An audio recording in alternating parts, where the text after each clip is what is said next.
Good evening. I'm Executive Director Bruce Bronstein, and thank you for joining us as Christopher Newport University's Ferguson Center for the Arts takes a peek behind the curtain to reveal the work that happens off stage before we get to experience the magic on stage. But first, I want to thank our season sponsor, Langley, and all of our corporate sponsors and donors. It is because of your unwavering generosity that we can all look forward to coming together in the fall as the Ferguson Center will welcome everyone back for a season of incredible performances. But tonight's guest is a New York producer, Erica Rotstein. In addition to being a producer, she's a talent manager and educator. Her work is driven by her passion for music and a desire to nurture creative collaborations built on transparency and mutual respect.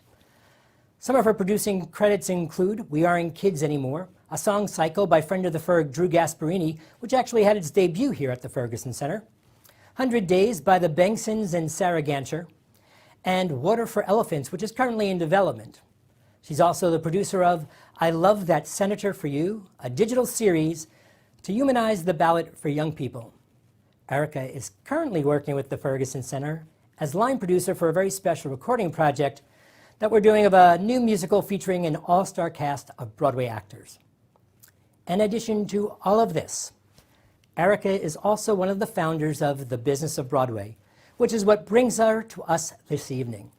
She, alongside her partners Heather Shields, Rachel Sussman, and Dana Lerner, together they teach classes designed to remove some of the mysteries surrounding the business, as we call it, and encourage more and different people to become involved in commercial theater. It is my pleasure and distinct honor to introduce my friend and a true friend of the Ferg, Erica Rotstein.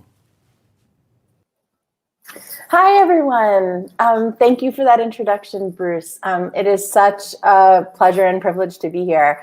As Bruce said, my first visit to the Ferg was in summer of 2019 to work on the student production of We Aren't Kids Anymore as part of the new musicals lab at the Ferguson. And I fell in love with the space, with the people, with the students, with Bruce, and I'm so honored to be considered an ongoing friend of the Ferg and to be here with you this evening. I hope you're all well. I hope you're all doing all right on this Friday night, and thanks for joining me. So as Bruce said, I run a business that is geared towards demystifying how Broadway theater gets made, and that is what brings me here this evening, is to share a bit of what we teach at the Business of Broadway, or talk about at the Business of Broadway. Tonight in particular, we'll be looking at producing. So an introduction to producing, and we're going to do that really by using a playbill as our guide. I'm going to be putting up some visuals as we go, and we're going to sort of work our way through a playbill in order to talk about and look at all of the players that are involved in making a show happen. And we will be sort of defaulting to Broadway and Broadway musicals, although, you know, when I'm able, I'll also be sure to note sort of when shows come to you at the Ferguson Center, how that the makeup of the team is or isn't different. Two quick, just total housekeeping notes. The first is just a note on format, which is your questions and comments are warmly welcome. And please feel free to put them in the comment section as we go. But rather than stopping for questions as they come up, I'm going to sort of plow ahead through what I've prepared to share with you this evening, and then Bruce and I will work our way through the questions at the end of my prepared remarks. And I also am happy to, you will never see him, but introduce you to Paul Fitzgerald from the Ferguson, who is handling our tech. And so if you hear me asking Paul to bring up or down my slide deck, that is the phantom individual to whom I am speaking. So without further ado, Paul, if we could bring up the slide deck, we're going to get started. So when we talk about the players who make up the musical, or make up the team behind a Broadway production, rather, the person who is at the top of every pyramid is the lead producer. I'm going to speak about the lead producer in singular, although there might be more than one lead producer. There might be a team of 2, 3, 4 lead producers working together. But the lead producer, the way we like to talk about it is each show is like its own startup. It's its own new business, and the lead producer is its CEO. The lead producer is responsible for shepherding the project, both creatively and administratively, for creating and approving the artistic vision, for building the team, and for raising the money and keeping the business financially solvent. What we're going to look at this evening is sort of 3 organizational charts, if you will, 3 teams that flow down from the producer. The first that we're looking at is the producing team, as the slide says. The second will be the creative team, and the third will be the production or administrative team. So to further dive into the producing, or the money team, as we'll dub it, a lead producer may or may not hire an executive producer, which is why, for illustration's sake, I've put the executive producer in brackets.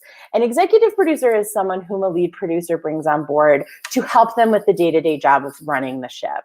And frankly, the number of reasons a lead producer might hire an EP range from, at one end of the spectrum, perhaps that lead producer is actually relatively new to the business. It doesn't feel as though they necessarily know best practices and or have deep entrenched relationships. And so they bring on an EP who can help sort of provide that extra set of knowledge and existing industry relationships to help with the work of running the show. And then at the other end of the spectrum are producers like Scott Rudin, who are so prolific and have so many shows opening on Broadway and running in any given year that he always has an executive producer, because there would be no way for him to lead produce all of those shows at once. And any number of reasons in between. So an EP is someone who we're seeing more and more on as part of a producing team, but it's not necessarily a given. But the individuals who are a part of every producing team are the co-producers. Co-producers are individuals who raise their hands and say, I am willing to raise a significant portion of the funds needed to fund the production on behalf of you, the lead producer. So the obvious question is, what constitutes a significant sum? And the answer is that actually that's at the discretion of the lead producer. There are sort of industry norms. Usually on a Broadway play, the minimum threshold for co-producers is bringing in $125,000. And on a musical, the minimum threshold is $250,000. And then there are thresholds and levels set beyond that at $500,000, at $1 million, at $1 million plus. And at each of those levels, depending on how much money the co-producer brings in, they receive different and increasing perks. But one of the fundamental perks that co-producers seek is the ability to have their name listed above the title on the playbill. This is called billing, having your name on the playbill. And the reason that is really enticing for co-producers is not only for the prestige and the ability to say, hey, look at my name here in print, but actually, if a show is nominated for a Tony and that is nominated and or wins a Tony, forgive me, anyone whose name is above the title as a producer, they themselves are considered a Tony nominated or a Tony winning producer. So that cachet is a very big incentive. But a lead producer might not offer all co-producers billing. They might say only co-producers at $500,000 or more get billing. Those determinations of what the thresholds are and what the perks are at each level are at the discretion of the lead producer. But they do have to be most favored nations. They do have to be the same. Everyone at the $500,000 level has to have the same perks relative to one another. The other key thing I want to make sure to say is that neither lead producers nor co-producers actually have to put any of their own money into the project. So they don't actually have to write a check. There are co-producers who will just write a check for $250,000 and hand it in. But they aren't required to. All they're required to do is find the money. And that brings us to the last bucket on the producing team, the investors. Investors are anyone who writes a check to the show. So now we're going to take a look at a couple playbills just to see some examples of how this plays out in practice. So this is the top half of the title page for Mean Girls. At the top here, we have the lead producers listed: Lauren Michaels, Stuart Thompson, and Sonia Friedman. And then this block of names below that, these are all co-producers. And this project just happened to have an executive producer in David Turner, and there is him billed at the bottom of the co-producer bracket. The co-producers will be listed in descending order from those who invested or raised the most to those who invested or raised the least. And that is sort of like, this is just like a very standard, simple playbill. Next, we're going to look at one that is sort of at one far end of the spectrum, which is Head Over Heels, which has so many names above the title. So I've actually gone ahead and inserted these lines here just for illustration's sake, in case the actual font is very small for you. So the basic format is the same. The names at the very top, the first names listed are still our lead producers, and everybody else are co-producers. And but as you can see, many co-producers were offered billing by the lead producers. And the way this happens is, it actually wasn't really a secret that as Head Over Heels was approaching its opening night on Broadway, which is the deadline, the legal deadline by which you have to have all of your money in, they were having trouble finishing their raise. They were having trouble bringing in the last money. And so what they did is they kept reducing the financial threshold at which you could have billing above the title. So that's how you wind up with a show that has lots of individuals above the title. And we know, right, that those folks in that bottom tranche who are in the smaller font are probably, you know, at the lowest threshold level as co-producers. At the other end of the spectrum is a show like Hamilton. So on Hamilton, it's not to say that no one on Hamilton invested or raised a significant sum of money. And for all I know, I genuinely don't know, there were co-producers or big investors who did receive other perks. But no one other than the three lead producers, Jeffrey Seller, Sandy Jacobs, and Jill Furman, received billing above the title. And that's because these lead producers did not need to offer their investors billing or their co-producers billing in order to incentivize anyone to put money in the show, right? By the time the show had played for the public and was on its way to Broadway, there was no secret how successful the show was and how popular it was. And so there just wasn't any need to offer that incentive in order to get their money in. And so that's how you end up with a title page that looks like this. I am going to point out that the Public Theater, which is the nonprofit theater that premiered Hamilton in New York, is listed here above the title. I'm gonna talk about those partnerships between commercial producers and nonprofit theaters sort of later on this evening. So forgive me, I hit go too fast, but now we're looking at the bottom half of the Mean Girls title page. This whole section right here is the cast. We'll talk about them in a little bit. We'll talk about them a little later, but it's worth noting that they are the only salaried employees on this page. They're the only people who are on salary and showing up every single day, more or less. There's one or two exceptions, which we'll also talk about later. Everyone else here is a contractor and is a member of the other two teams I mentioned we were going to talk about. The one we're going to talk about now, being the creative team. So everybody who is currently highlighted is a member of the creative team. And to start, we're gonna talk about those folks up here at the top. Our authors, book by Tina Fang, music by Jeff Richmond, lyrics by Nell Benjamin. And then this credit on the title page that the musical is based on the Paramount Pictures film Mean Girls. So let's talk a little bit about this. And Paul, thank you for swapping our images. How does a show come to be? I'm going to sort of take this opportunity in talking about authors and hiring authors to sort of rewind all the way to the very beginning, the moment of inspiration. How do musicals even come to be? I like to refer to that first moment as the spark of creation, right? And the spark of creation might be artist-driven. So Hamilton is a great example of a musical that was completely artist-driven. The story goes that Lin-Manuel Miranda was on vacation and he had Ron Chernow's biography of Alexander Hamilton with him, and he read it and he said, this needs to be a musical. God bless him, because I'm sure nobody else would have read that biography and had that inspiration. And at the other end of the spectrum is a project that is producer driven. So the late, great Margot Lyon used to tell the story that she was homesick in bed with a cold, and she decided to rewatch one of her favorite films, the John Waters film Hairspray. And at that moment, with tissues in her hand, she said, oh my gosh, this movie needs to be turned into a musical. And that's how Hairspray the musical was born. But once there is a spark, right, regardless of who has initiated it, right, the first question is, who's going to write it, right? So even if it's artist initiated, right, perhaps it's initiated by, in Lynn's case, right, he wrote the entire show himself. But as we can see on the cover, on the playbill from Mean Girls, For musicals, there are really three categories that go into writing the piece. There's the book, which is the script, the lyrics, and the music.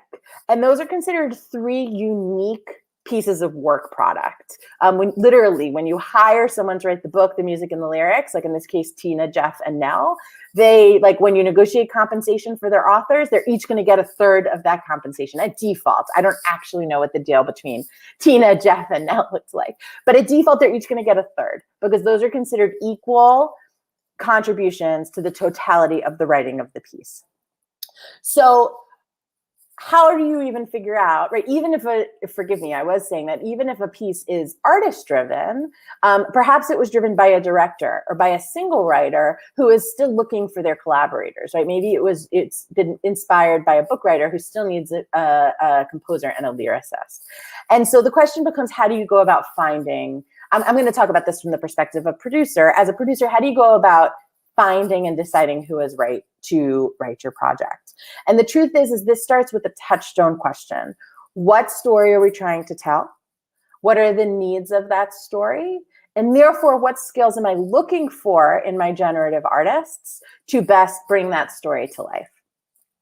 So a big part of my job in normal times, frankly, is to see as many shows as I can, right? Going to the theater is actually part of my professional development because in going to see theater, I am assessing two things, right? I am assessing what are the kinds of stories that inspire me? What are the kinds of stories I want to be telling, right? And also, what can I learn about the generative artists of the show I'm seeing, right? What are their strong suits? What are their weak spots, right? If I know I want a farce, who is the farce writer or the farce director that I know I'm going to turn to first, as opposed to a drama, right? That's sort of, and it only grows more nuanced from there, right? But it really starts with knowing your own aesthetic, and that comes from seeing as much theater as you can, which I feel very lucky to have had the opportunity to do. That a part of my job in basically every full-time job I have had has been to be paid to go see theater. And then literally, this is going to sound so objective when this is such a subjective process, but the way you decide who's going to write your show is you literally start by just doing a brain dump, creating a long list of all the writers who you think are viable book writers, composers, lyricists for your project. And then you start having conversations. And frankly, maybe the first 5 conversations you have are with people who are actually wrong for the project, but those conversations have only further helped you answer those touchstone questions about what this project needs, and therefore better zero in on who is the kind of writer you should be talking to. Once you have identified who these writers will be, you actually need to enter into a legal agreement with them, right? Wherein you as the producer have the rights to the show. Because here is the fundamental truth about theater. Authors always own their own work. This is unique to theater. This is not how film works. In the theater world, authors are when it comes to content, authors always own their work. And so as a producer, you enter into what is known as an option agreement, whereby you secure the exclusive right to exploit their work, right? You get to produce it and nobody else gets to, but you never get to own it. And when your rights window, when your option window ends, which might be in 25 years after the Broadway show and the tour and the UK production have all closed, the rights are going to revert back to the authors. So option agreements, the blueprint for option agreements there is a blueprint, and it was crafted by the Dramatist Guild. The Dramatist Guild is the guild representing authors. And the blueprint is known as the Approved Production Contract, or the APC. It's an insanely long document. It is 30 years old, but it provides the blueprint for all author deals. And in it are sort of like the baseline expectations of what the option deal between the producer and the author should include, including compensation minimums. There's an APC for plays and an APC for musicals. So those sort of baseline compensation levels and such are different depending on whether it's a play or a musical. And when you're entering into negotiations with an author at the, right from the top, you're already talking about things that make sense, right? Like advances, which are the upfront fees, right? The APC sets the minimums here, and that's $18,000 for year one, and then $9,000 for year two and year three with the ability to renew. The truth of the matter is, though, if you're a new writer who really hasn't had a major production before, you might just be getting that APC minimum in your option agreement. But if you're a Tony-winning writer who's many years into their career, you might be getting upwards of $100,000 for that first option payment. So the APC really just provides the minimums and the starting point for negotiation. But not only are you going to be talking about what money will the author get right now for beginning this process, right, and over the course of development, you're also going to be talking about what is their production fee going to be when you go to Broadway? What is their royalty going to be? A royalty is a percentage of sales that the author and other creative team members receive every week that the show is running. So when the show makes it to its commercial production, what are the royalties that the authors are going to receive? What are the territories, right? Where in the world can the producer exploit the show? Usually at default, that might be limited to either the US or to English-speaking territories, which is really the US, Canada, Great Britain, New Zealand, and Australia is what they mean. And it's rarer for the territory to extend then to other countries. Or you might require additional payments in order to secure the rights to other countries. The duration, right? So for how long do each of these payments enable you as a producer to hold the rights? And when do those rights expire? Forgive me for the alarm.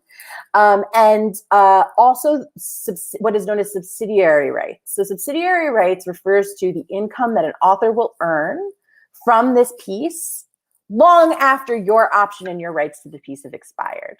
So 25 years from now, I don't remember how many years I said before. Let's say it was 25 years from now, when your Broadway production and your tour and your UK production have all closed and the rights revert to the author, anytime someone wants to do the show at a high school, at a college, right, at CNU, at a regional theater, anywhere else in the world, right, internationally, the income that the author earns from those exploitations, they want to adapt it into a movie, right?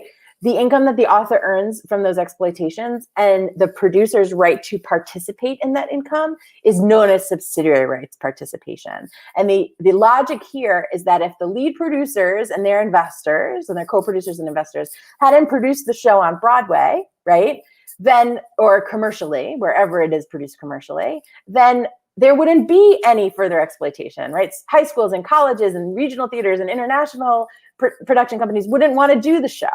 And so for up to 40 years, those original producers and investors get to continue participating in the author's subsidiary rights income from that project. And AV rights, right? Does the producer have the right to be the producer who adapts the piece into film and television? And frankly, nowadays, unless you yourself are a seriously established film or TV producer, agents will almost never give theater producers the AV rights right off the bat.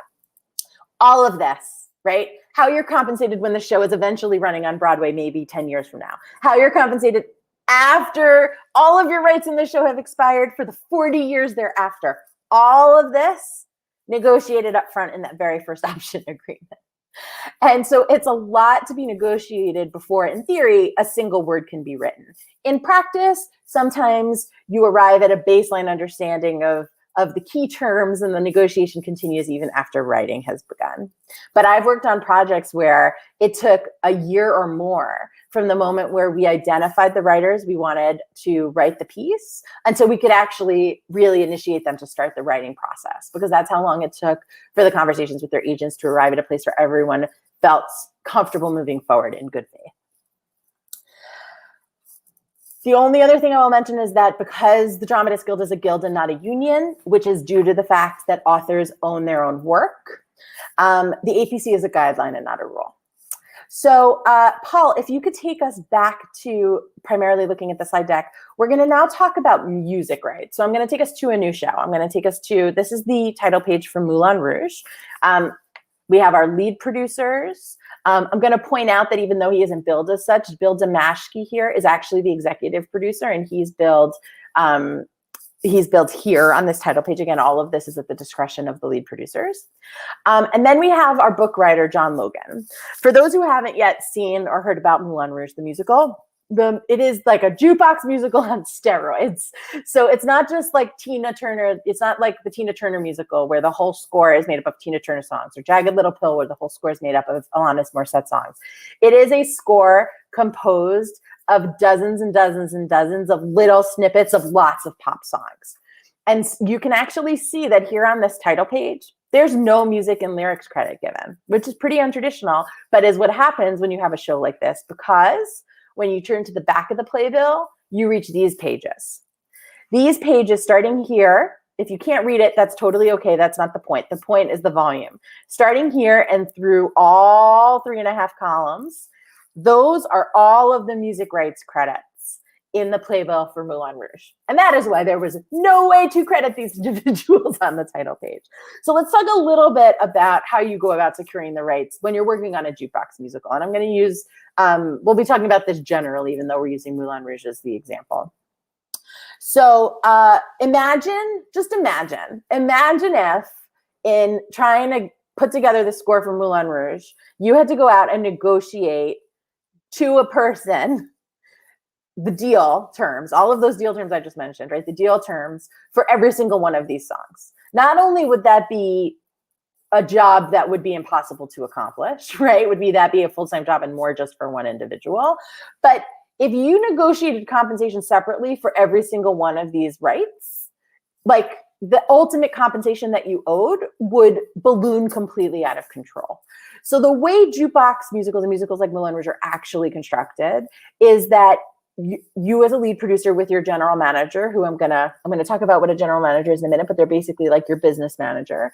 You decide this is the appropriate compensation for the music and lyrics of this show. And you decide this is the pie. That's it. This is the pie of compensation, and these are the rights we're seeking, and on all of the other rights questions. And then you go to every single one of these publishers who owns the rights to all of these shows, and you say, this is the deal, take it or leave it. And what that means is that if the publishers of Lady Gaga's music, say, sorry, that deal doesn't work for me, you don't get to put Bad Romance in the score for Moulin Rouge. But that's like being willing to walk away in that way is a requirement so that the compensation and the rights conversations do not completely balloon out of control. It is worth noting that once that pie is established, how the pie is split up amongst all of the songs could be one of two ways. So we could say there are 35 songs in the show, and so every song gets 1/35 of the pool of compensation that we've set aside for music and lyrics. Or you can have someone, and this happens, I believe it happened on Moulin Rouge, but I don't know for sure, sit in the theater with a stopwatch and time the total duration of music in the musical. And then time the specific duration of any given song's appearance in the musical. And your share of the pie is based on the amount of time that your song is used relative to the total music in the show. It's insanely tedious, but that's how this stuff gets done. The only other thing worth mentioning is that anytime you're using a pre-existing song, so The Band's Visit, for example, was not a jukebox musical, but they used a snippet of the song, forgive me, My Funny Valentine, forgive me, it took me a moment, my brain was having a moment, in the show. They still had to go out and secure the rights to use that song in their show, but they didn't pay the publishers of My Funny Valentine as though they were authors, as though they were contributing music and lyrics. They probably just paid a one-time fee or a recurring weekly, very small fee in order to include that song in the show. All right, we're gonna go back now to our Mean Girls title page. Remember how we have here, based on the Paramount Pictures film, Mean Girls. So when we have a spark of creation, the other distinction is that our idea might be wholly original, like The Prom or Come From Away, which are wholly original musicals, or it might be based on underlying material, like Mean Girls, which is based on the film, or like Hamilton, which, as I just said, was based on the biography written by Ron Chernow. This material, the material upon which you base a musical, is known as the underlying material. And because all intellectual property is subject to copyright protections, you have to go out and actually secure the rights to adapt that underlying material. So you go secure the underlying rights from the underlying rights holder. Who that underlying rights holder is, is this something you're going to have to go sort of, digging in order to find out. So in the case of a film like Mean Girls, certainly here we see, due to the billing, that Paramount Pictures is one of the underlying rights holders. I don't know for sure, but it's possible that the screenwriters are also, forgive me, rights holders who the producers had to go and enter into an underlying rights agreement with before they could adapt it into a musical. I can share anecdotally that on Moulin Rouge, the underlying rights holders include all of the following: Baz Luhrmann, right, who was the brains behind the film; 20th Century Fox, who was the studio; Craig Pierce, who was the co-screenwriter with Baz Luhrmann; and the producers of the Paris-based stage show, like the OG Moulin Rouge. All of those parties are parties who held rights that the producers had to go secure approval from in order to adapt that piece. And here again, these negotiations include option payments, right? Payments whereby you do not own the rights to their piece, but you have the exclusive right to adapt their piece into the theatrical format. Ultimately, they'll include royalties and future payments, and all of that is negotiated up front. Unlike author deals, which have a blueprint from the APC, underlying rights deals are like the Wild West. Like, they range dramatically based on the popularity of the material, who it is you're negotiating against, and the power that they wield, all of the above.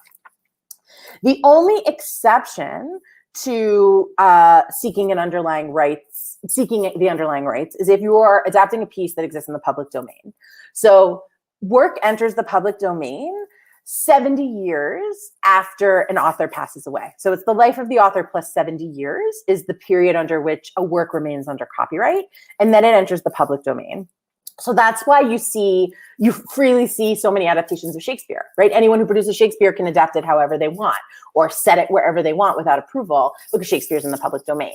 Just this January, George Bernard Shaw entered the public domain. So something tells me that when we come back, when theaters reopen, we're now going to start seeing lots of adaptations of Major Barbara. And so I'm going to move away from talking about authorship. We spent a lot of time on this one little box up here at the top. But it is worth noting just how much is negotiated before you can even really dive into the work of creating your piece. So now we're going to go back to our title page, and we're going to look at everybody else who's boxed in red on this title page. These are the creative team members. And I'm going to move us on to the next slide, which is going to show us a little bit of an org chart for the creative team. This is an org chart that's missing its branches because, frankly, it feels really complicated to talk about a creative team in hierarchical nature. Because at the end of the day, the work of a creative team is so collaborative. But it is true that all of these folks are hired by and report to the producer, and also to the producer's general manager, that business manager, which we'll talk about again in a minute. And that ultimately the author team, and the director are really the heads of the creative team. They are the ones whose vision is paramount, right? I've put just beside them the choreographer and the music supervisor or music director. Some shows have a music supervisor, some shows have a music director, some shows have both, but that bucket here is meant to refer to whoever it is that is the head of your music team. Then you have, oh, forgive me, because I'm looking at myself instead of the slide deck, it didn't advance. Then we have our designers, right? We have the standard 4 on every project: set, lights, sound, costumes. Projection and video design have become increasingly common on Broadway these days. Most shows now often also have a projection or video designer.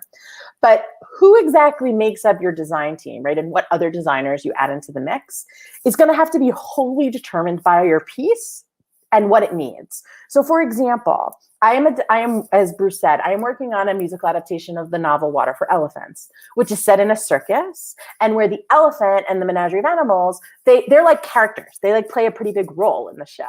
And so frankly, before we even talked about who's our set designer, who's our lighting designer, who's our sound designer, we already knew we're going to need to add to our creative team a circus movement consultant, and a puppet designer, right? And who those individuals were actually questions we had to address and figure out long before we cared, like, what does our set look like and what do our lights look like, right? Because figuring out how does the circus move and how do these animals come to life was fundamental to the development of the show and understanding how the piece would come to life. The other thing I want to point out is the breadth of the music team. And frankly, the number of individuals that it takes to work on a musical, just to create a musical, is one of the fundamental reasons that musicals cost so much more than plays. So if you have a music supervisor, then your music director will be reporting to that music supervisor. Then you're going to have an orchestrator. That's the person who decides what note every instrument is going to play at any given moment, which is different than the vocal arranger, who decides what note every singer is going to sing at any given moment, which is different than the dance arranger, who's really an orchestrator for dance moments in the show, because that's considered a different skill. And frankly, this is just a top-line overview of the breadth of specialties and expertise that exist within the music team bench. But this is, you know, because tonight is not about me talking at you for 3 hours, this is an overview of the makeup of a creative team for a musical. Now we're going to look at the production team. So we're back at our Mean Girls playbill. Everybody else on this title page, they're members of the production team. And again, we're going to go to a little org chart. So at the top of the team, we have our lead producer, who may or may not have hired an executive producer. And then there's going to be 3 branches that flow from the lead producer. The first is the management team, and the management team is headed by the general manager, as I've mentioned a few times.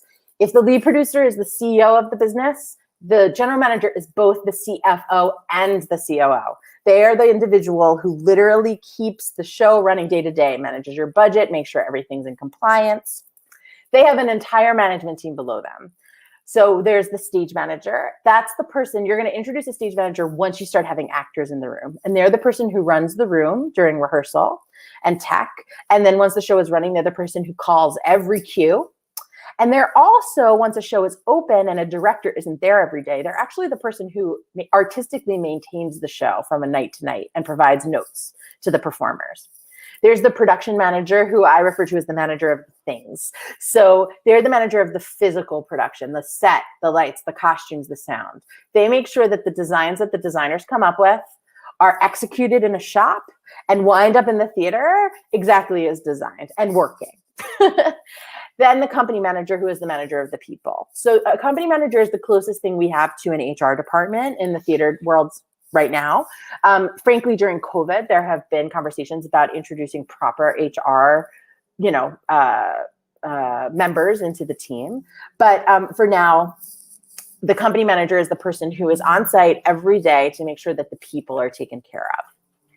The second bucket is legal, is your lawyer. And frankly, your lawyer and your general manager are going to be your first 2 hires, right? The lawyer is obvious. I just told you how much you need to negotiate and contract before you can do anything. And finally, we have the marketing team. So the marketing team, frankly, is not unlike the music team in that it is a deep bench. So not all shows hire a marketing director, but if there is a marketing director, they're going to be sort of the central brain overseeing and coalescing the rest of the marketing team. And whereas once upon a time, you always hire a press agent, but then once upon a time, it was pretty standard to just hire one marketing agency to then handle all of your advertising and marketing. Whereas nowadays, marketing and advertising specialties are becoming more unique and stratified. And so nowadays, it's not uncommon to hire one firm to do your advertising and a different firm to do your digital marketing and a different firm to do your social media marketing. And yet another firm maybe nowadays to do experiential marketing, right? And so not unlike the music team, you wind up with a bench of individuals who are all working in collaboration to market your show. I'm going to just take a look at my notes and make sure I haven't forgotten anything. Next, we're going to look at where everybody else who works on the show is listed in the playbill. So now we've fast forwarded to the page where the musical numbers are listed, and that within this box you can see is where the orchestra is listed. So the orchestra and all of the other music team members, they're listed here. And then if you keep flipping these pages with the tiny mice type after the bios that you have never really looked at, because once you get to the bios, you stop paying attention to anything else. This is where the rest of the individuals who work on the show are listed. So this whole column and this whole column are all other staff members other creative team and administrative team members who help actually make the show happen. These are credits that are listed for folks like shops and costume builders and wig shops. We have some special thanks. And then this whole column here is the staff for the theater. We're going to talk about the relationship with the theater in a moment. It's worth noting that from this line down, it says the staff specifically for the August Wilson Theater, where Mean Girls was playing. All of those folks actually wind up on the producer's payroll once the show is running. And then here, I'll just point out, we have recognition of all of the unions. It's worth mentioning that there are 15 unions and guilds that producers have to work with when they are producing on Broadway.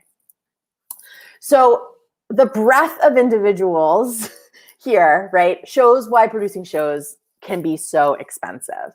I will also mention that when a show goes on tour, it's only the cast, the stage manager, the company manager, some core crew individuals, so like some department heads and maybe some run crew, and a music director and maybe some core musicians who actually travel with the show, right? So your director, your designers, everyone will be there to sort of launch the tour and get it off on its feet. But once it's out on the road and it's coming to you at the Ferguson Center, that is the core group of individuals who actually travel with the show. And it's worth noting that when a show is on the road, the stage manager and the company manager in particular, their roles grow exponentially because they wind up being the only managers on the ground day to day with the show. And so from both a creative and a managerial standpoint, they wind up basically responsible for everything, right? Like a company manager all of a sudden also has to book hotels and travel and literally settle the money with the theater at the end of every week on behalf of the general manager. Okay, we've made it through those three teams, the producing team, the administrative team, and the creative team. But we skipped something, and that is those who are listed at the very top of the playbill, the theater owners, right? We've overlooked them. They don't fall in one of these teams that flow down from the lead producer, but they are here on the title page and they are very important. I am now going to show you a map of all of the Broadway houses. There are 41 Broadway theaters in total. Quick vocab lesson. The actual distinction between Broadway, off-Broadway, and off-Broadway houses is actually seating capacity. So Broadway are theaters with 500 seats or more. Off-Broadway are theaters with 100 to 499 seats. And off-Broadway theaters have less than 99 seats. It is also true, there is an added distinction for Broadway theaters, which is their vicinity to Broadway in New York, and also that they are under the jurisdiction of those 15 unions and guilds and their contracts, their collective bargaining agreements. The Broadway League is the trade association, the trade organization that represents producers, and it also represents theater owners. And they're the ones, the Broadway League are the ones who negotiate all the union deals on behalf of the producers and theater owners. Broadway is an oligopoly. So of these 41 theaters, 31 of them are owned by just 3 organizations: the Schubert Organization, the Nederlander Organization, and Drew Jansen. And frankly, the only thing you need to get a show to Broadway is 2 things. You need the ability to raise the money, and you need someone to give you a theater. That's it. But because the real estate is controlled by so few players, right, securing the house can actually be the hardest part. And finally, we're going to talk about the last player that was listed on the title page that we skipped over. And that's, I'm bringing us back to Hamilton and here where the Public Theater is listed. As I mentioned, the Public Theater is the nonprofit theater where Hamilton premiered. Paul, we're actually done with our visuals, so you can go ahead and get rid of them whenever you're ready. So when a show like Hamilton premieres at the Public, that is a partnership that is entered into between the commercial producers of Hamilton and the nonprofit theater. And this is known as a nonprofit enhancement. That's what that arrangement is known as. And when you're ready to premiere your show, if you're going to premiere it somewhere else before you go to Broadway, you're going to sort of try it out somewhere first. You have 2 options. You could enter into a nonprofit enhancement arrangement and premiere it at a nonprofit, or you could produce it commercially. So some examples of shows that were produced commercially out of town are Moulin Rouge actually was at the Colonial Theater in Boston. My other example has left my head. Is it written down here? No, that's the only example I wrote down. There are others. Kiki Boots was at the Oriental Theater in Chicago before I came to New York. But the trade-off, forgive me, between a nonprofit enhancement and a commercial premiere is one of cost versus control. So if you do a commercial premiere, you are the sole producer, you have complete control, but it's probably going to cost you about 75% of the entire budget to get the show to Broadway just to mount it out of town, because you're basically mounting a full commercial production. So you're going to basically spend all of your money except for a little bit to move the show into New York and maybe make a few changes if you feel you need to. By contrast, if you enter into a nonprofit enhancement, you now share control with the nonprofit. So creative control is shared. It's actually the nonprofit who officially employs all of your artists. You aren't even the producer of record, but it costs significantly less. So the definition of an enhancement arrangement is one where a commercial producer and a nonprofit enter into a deal where the commercial producer agrees to enhance the budget that the nonprofit had otherwise set aside to produce that show in that slot in that season. And so instead of costing upwards of, tens of millions of dollars, an enhancement for a musical these days is usually to the tune of about $2 million. And the reason the budget is so much less is because you also have the benefit of being under the nonprofit's union contracts, which are lower, the rates are lower than the commercial union contracts. It is worth mentioning that then moving forward, the nonprofit with whom you partner will often receive billing, just as the public theater was billed on the title page of Hamilton, and they will receive ongoing financial participation. So they will also receive a royalty. They will receive an additional financial participation if the show is so successful that it earns all of its money back. And some of this money stuff is stuff that we will talk about in Producing 101 Part 2 in 2 weeks. I'm going to see if I've forgotten anything. Because Come From Away is probably a title you're familiar with. Some other shows that had nonprofit enhancements besides Hamilton was Dear Evan Hansen, which had actually 2 nonprofit runs, one at Second Stage in New York and then one at Arena Stage near you in DC. And Come From Away actually had a really unique model where it did a string of enhanced productions that were co-productions, that were all sort of organized together as like a pre-Broadway tour, mini tour, if you will. So it went to all of La Jolla, Seattle Rep, and Ford's Theater before finally coming into New York. I could offer a little bit of a landscape of, I was thinking that I would end with a little bit of a landscape of sort of what's happening right now in the theater business, but I also feel as though it is 8:18 and I have probably talked enough. So I think I will say thank you for listening to me talk at you. And I am going to invite Bruce here to join me, and perhaps we will enter into a conversation together about, maybe Bruce isn't going to join me. Maybe I'll just continue on my own because I see him sending me photos and the questions in the chat. Hi, Bruce. Hello, Erica. Thank you so much. That was really incredible. I learned so much from your insight and kind of really breaking it down. All of us in the 3 of us that are sitting here in, I guess we would call this Stream Central. Like as you were making points, we're all kind of like, wow, look at all those people. A question that was brought up by one of our listeners, Hannah asks, do individual investors also appear in the playbill, or do they have to have the title of co-producer? I was curious if on some shows in the mouse print in the back pages there, the ones that are reserved for us to read, do investors get listed there? Frankly, they don't. Even in the mice type in those staff pages at the back that nobody ever reads. No, investors do not get billing. They usually will get the opportunity to attend opening night. But that is basically the perk. That is sort of it. Potentially the ability to see the show early on in previews, and then the ability to attend opening night.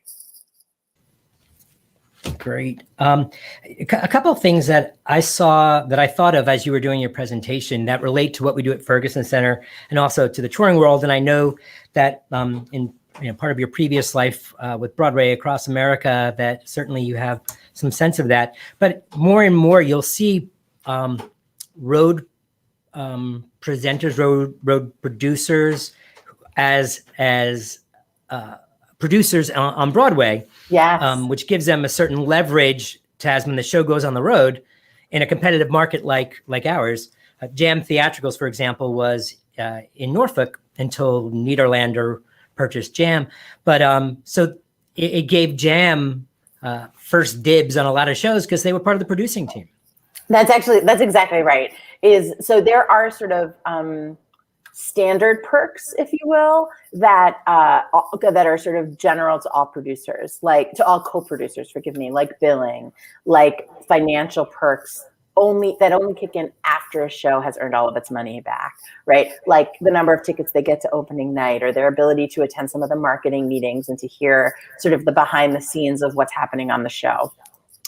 But there are some co-producers, there are some folks who help produce shows who have very specific interests, right? Jam Theatricals is a great example. Broadway Across America, whom I worked for, is another example, because they're presenters. And at the end of the day, they, the billing and the financial perk and the opening night tickets are nice and they'll take them. But they also, what they really want is the ability to get in on the ground floor to protect their interests in the tour, right? And so sometimes what will often happen is that co-producers are able to negotiate that in addition to the standard perks that everybody gets, because of what my individual business is, I want, let's say, for example, that if the show goes on tour and it's going to come within 70 miles of Norfolk, that it's going to play my venue and not my competitors. And that is something that can be negotiated in your co-producer deal. So we have another question here. This is from Mark Adam. Could you provide, I think you started touching on this, but could you provide a brief update on the state of Broadway right now that you alluded to a few minutes ago? And thanks so much for this session. It was so fascinating. Thank you, Mark. Thank you so much. Yes, I'm happy to. As I said, I sort of knew it would probably come up in the questions, but I also felt like I should at least offer you a change of pace from just looking at me for the last 40 minutes and add Bruce into the mix. I have to signal this way because my image is mirrored. Okay, we literally today is the 1-year mark of when Broadway shut down. On March 12th, 2020, the new musical Six was literally 2 hours from raising its curtain for its opening night performance, which was like a 6:30 curtain rather than a normal 8 p.m. curtain. And at 4:30 in the afternoon, they received the notice that all of Broadway was shutting down and could no longer perform. So this is an auspicious day that we have chosen to have this session on. What has been happening since? So the short story is that anybody who was working on those shows almost immediately became unemployed, right? The unions negotiated with the producers how they're the salaried union employees. So the actors, the musicians, the crew, the theater workers, right? Like the staff within the physical theater, how they would be compensated. And what they ultimately arrived at is that all of those individuals would receive 2 more weeks pay. And for the most part, I don't know if this was unilaterally true for all of the unions, but 4 weeks of benefits, which basically took everyone to the end of March. And then by April 1st, all of those folks were unemployed. There are individuals on the administrative team who have remained employed, right? Like the general managers and the lawyers have been working their patooties off, handling all of the complications that have come with the union. And what they all started doing immediately was submitting claims to insurance. So every show was able to start submitting claims for the hard costs that the show was still carrying week to week, right? Everything from, ongoing fees to the general managers and the lawyers for their work to the theater rent, because they were still physically occupying theaters even though they weren't operating, right? The rental expenses for the lights in the air and the sound equipment and the video equipment that was in the theater that had come from a shop, right? And frankly, it's yet to be known just how much, like whether a full year's of rent or a full year of rental bills will actually be called upon to be paid. Those final decisions have not been made yet. But because bills were being issued, right, for what should have been paid, producers were able to submit insurance claims against their hard costs. It's worth noting that longer running shows were in a more advantageous position here than newer shows for 2 reasons. One is they probably had a higher maximum payout from their insurance, so they could continue submitting those claims longer before they would hit their payout cap. And two is that long-running shows were actually able to submit insurance claims not only against their hard costs, but also against their lost revenue. So if you could say for the last 2 years on March 12th, I sold $850,000 worth of tickets, you can submit a claim against that lost revenue, whereas new shows can't do that. So that's how shows have been staying afloat. And, you know, we're now at a place, it's been a while now, like 6 months or so since technicians have started going back into theaters sporadically just to turn on the lights and turn on the sound gear and make sure everything's working, right? And so there is and plans are now being put in place of what does it look like to try and reopen our show? And so every show is going to have to re-rehearse and re-tech before it can reopen. And some shows have come out and said that they anticipate that that'll probably take them about 4 weeks. And some shows have come out and said that they anticipate that's going to take them about 4 months. And so what I think we're going to see, officially Broadway is still saying that it will be back as early as late spring, early summer. I am speaking only as an individual. I do not have more of a crystal ball than the next person, but from where I sit and based on what I know, my anticipation is that it will really be the fall, maybe as soon as September, but the fall when Broadway starts coming back. But it will be a slow trickle, right? It's not going to be that every show comes back at once. And that's going to be for 2 reasons. One, because if every show came back at once, there wouldn't be enough audience, right? And so they couldn't sustain themselves. So it will be strategic. And two will be because some only need a month of rehearsal and some need 4 months of rehearsal, right? So I think we're going to see a couple shows open in the fall and then more of a critical mass by winter of 2022. Do you think in the fall, can Broadway reopen with a socially distanced model? Or do you think? That's exactly, frankly, what I was going to say next. So thank you for the tee up, Bruce. Sadly, no. And frankly, if you've been paying attention to the press that's been coming out from the Broadway League and from Broadway, there has been no pretense made that Broadway is not coming back until it can do so at 100% capacity. And frankly, the reason for that is 100% economics.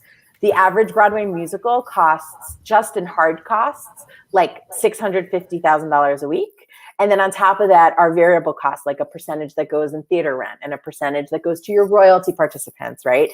And so ultimately, the average musical is really costing $700,000 to $800,000 a week.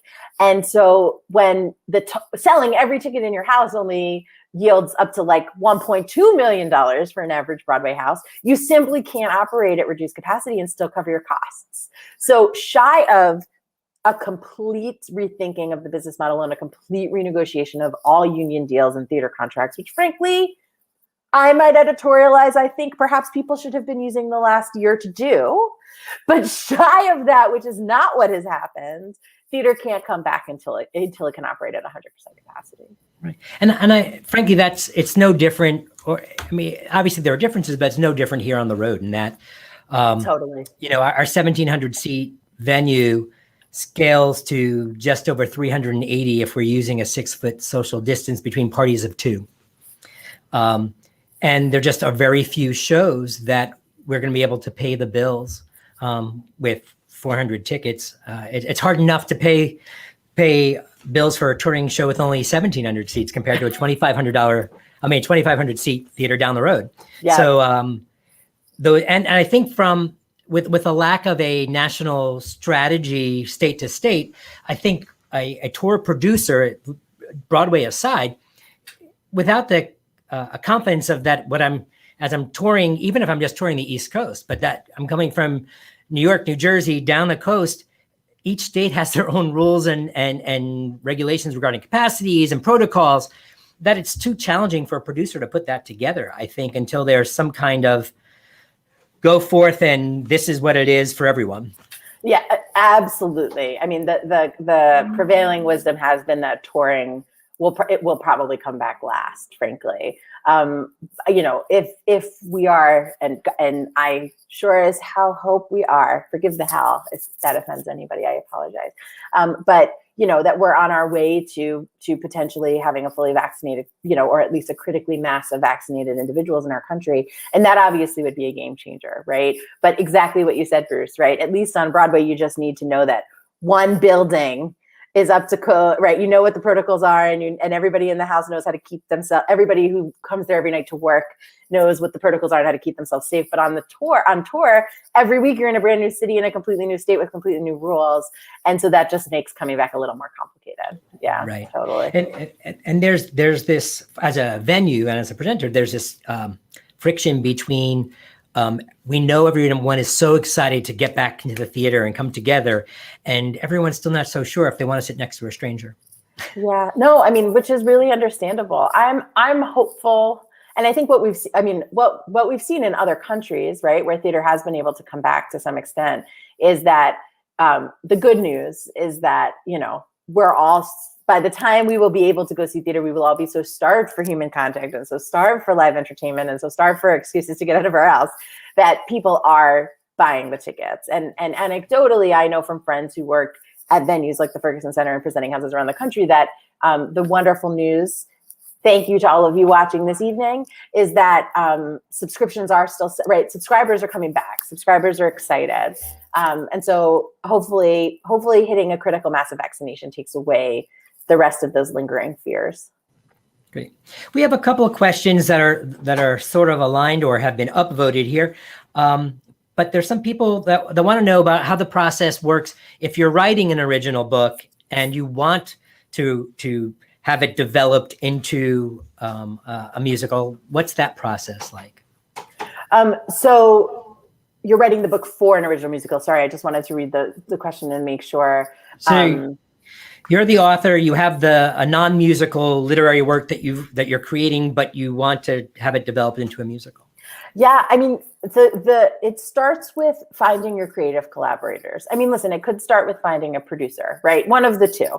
So it either starts with finding your creative collaborators, right? Who would you dream to have as your collaborators in developing that piece? Which again starts with, as I was talking about, obviously, not only at this moment in particular, but always, it's just not everybody has the privilege and the ability to see as much theater as I have had the ability to see in my life, right? So I don't mean to say that as flippantly, as though that's just the approach everybody should take, because I realize that that's a privilege I have had, but is sort of, read scripts, listen to cast albums, right? If what you're looking for is who's going to write the music and lyrics because you think you're planning to continue to write the book, right? Listen to albums and get to know who is creating music and who is writing lyrics that feel aligned with my story and what I want it to be, and reach out and start getting to know people, right? The truth of the matter is the creative collaboration is really a marriage. And so it really, in fact, just last night I was talking to a writer for whom I'm consulting on a project, and I had created a list of potential directors for him to meet. And I was like, you need to just think of this like dating, right? I want you to look at this list and tell me who are the 5 people who you want to meet first, not who are the 5 people you most want to direct your show. I mean, they should be right for your show, right? But then you have to just get to know them. And do you vibe? And are you about the same things? And could you imagine being in a creative marriage with this person for the next 25 years? Because if your show's successful, that's what it's going to be, right? And you want your show to be successful. So that's really the question number one. The other option is to try and find a producer for it, and a producer who's interested in taking up the mantle of finding the writers and commissioning the piece or optioning the piece from day one. And frankly, there is no silver bullet for that, I'm sorry to say, right? That also starts with building relationships. So if there are producers who have produced work that either you love or you think aesthetically or tonally or plot-wise are aligned with the work that you have and that you've personally written, you can cold reach out to them, and they may or may not be excited and open to meeting you and having a conversation. Same with nonprofit theaters. Many nonprofit theaters have programs or commissioning programs and programs wherein work can be developed within their theaters. And so knowing sort of what the mission or the standard fare is of a theater and whether your story fits within. But it's a hustle. I mean, you saw a note from my dear friend Drew Gasparini come up on the screen, and he will be the first to tell you, I believe he has, frankly, in other friend of the Ferg conversations, it is a serious hustle. It's part of why artists have agents, because their agents help with that hustle, right? Agents can go out sending your work to producers and trying to get you those meetings so that you don't have to do it yourself. But it's a hustle. And it is, it isn't fair that as an artist, you also have to be your own business manager and run your own little company called you. But the truth of the matter is getting work done does require that. If I can get on my own little soapbox here and not knowing the people specifically who are asking these questions, anybody who's a creative and looking to develop their stuff, it's hard, but do it. Keep creating, keep making more. Don't let the people around you, the naysayers, don't let them get in your way.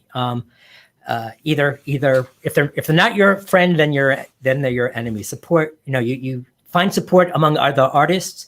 Social media, I think, has proven to me to open up a world. People that I would never meet, I'm able to listen to their music and see what they do online. And one thing I've found is that artists tend to fit together. And when you enjoy someone's work and you reach out and you tell them that you enjoy their work, they're pretty open to hearing your compliments. So a great way to find collaborators is to continue to put your work out there as best you can, but also to, in addition to going to the theater and doing that, find people online, let people know that you like their stuff, and you'll be surprised how many people are out there looking to find those partnerships. Doesn't mean it's going to become a Broadway show, but that's how you're going to meet the people that will get you there. Amen. I'll also say, this evening, was Broadway, right? And when we teach as the business of Broadway, all of our classes tend to be Broadway focused, frankly, because that's the biggest and most expensive. If you're going to just, for teaching of concepts, why not teach with the biggest and most expensive, right? That's how you encompass everything. But not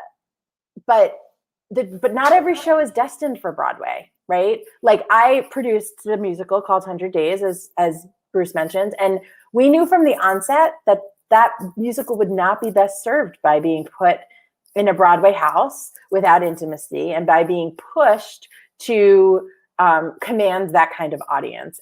They were new artists. It's a husband and wife writing team. I have no doubt that within the next 5 to 10 years, they will be on Broadway, but it will be at a moment where their stature and their notoriety is behind them to help make it successful, right? We know shows. Drew and I have friends whose shows were put on Broadway, frankly, before their show or their stature were able to support that show. And not every show needs to go to Broadway.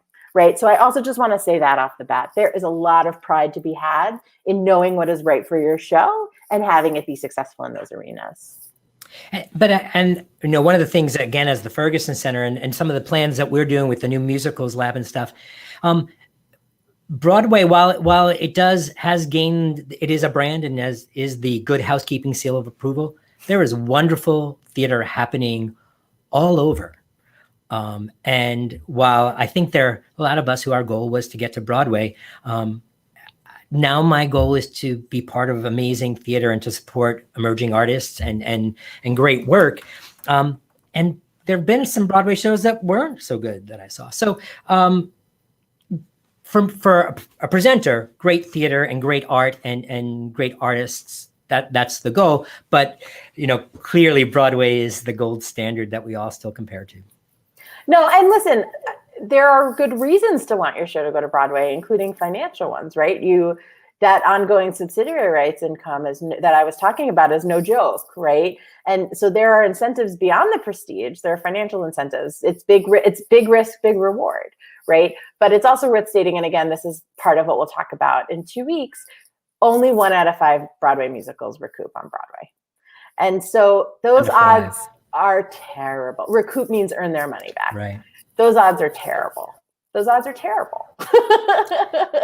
Hamilton, Rent, Wicked are, to say that once in a generation but that's really unusual. I mean, the big musicals, those are. Yeah, and those are literally referred to in the industry as megas, right? Because they happen so rarely that they get their own little title. Right. It's true. I'm not Great. even sure Rent was considered a mega, frankly. Rent happened before premium pricing existed. So the amount of, the ways in which the income could explode, like Wicked, Wicked was really the first show to start premium pricing and skyrocket those total sales well beyond what, the average show was bringing in on any given week. Right. Rent didn't fit in the Phantom Les Mis Saigon kind of model. Lion King. Was outside of that, right? Yeah, no, that's exactly right. I mean, don't get me wrong, it was hugely successful and it didn't earn all its money back and then some, but I'm not even sure that it would have been called a mega. Right. Let's see, do we have any? Will TikTok users developing things like Ratatouille the musical potentially change the dynamic of how shows are made? What a great question. So frankly, I think yes. What's complicated about what's happening on TikTok is that this is going to sound disparaging in a way that I don't mean it, right? Social media is a free-for-all. Right? So someone can be inspired to write music about Ratatouille or inspired to write music about Bridgerton and just do it. But if you actually want that musical to then translate to other mediums, there's a lot of rights considerations that forgive me, you're hearing New York City sirens behind me, but there are a lot of rights considerations that are suddenly going to come into play once you move off of that TikTok platform. And actually, I cannot speak on this with authority, but as far as I know, TikTok has also started cracking down on making sure that artists' intellectual property is not being exploited inappropriately on TikTok. And by inappropriately, I just mean without potential compensation to those artists, right? And so, when when the producer of the benefit of Ratatouille, right, the one night only, I think it was 4 nights only, benefit of Ratatouille went to Disney and said, I want the rights, Disney was willing to give it to them for that limited use in order to raise money for the Actors Fund, which is a charity that gives money to artists in need, to actors in need, right? But if you actually wanted Disney to give you the underlying rights to adapt Ratatouille into a musical, frankly, they probably wouldn't give it to you. They'd probably say, we're going to do that ourselves. We don't need you, right? No disparagement to Disney, but when you are Disney, when you're the House of the Mouse, you don't need outside influences, right? You have the power inside. And so, I am under the impression that the writers of the Bridgerton musical on TikTok are now in conversations with the IP holders of Bridgerton about legitimately acquiring the rights. And I have no doubt more of that is going to continue. And we are going to start seeing musicals on the stage that began in a social media arena like TikTok. But it's much easier to write a song and post it on TikTok than it is to then actually legally move it towards being a theatrical piece. Right. Another question that came up here, which we kind of touched on, but how are most musicals being developed nowadays? But I was also, along with that, when I think about some of the film producers that are now, whether, we talk about Disney and Universal, Warner Brothers, et cetera, that now have theatrical divisions. How has that impacted what's happening on Broadway and how the likelihood of new product and emerging artists getting made, how has that changed the dynamic? Yeah, it's a great question. I mean, I don't know that I could give you sort of a percentage, for which I apologize. But, I don't think it just cuts down that black and white. I think if you looked at the totality of all musicals being written, it probably leans the scale towards artist-driven work that artists are motivated to write on their own and unrelated to a producer. But if you look at the actual balance of what makes it to Broadway, I couldn't tell you.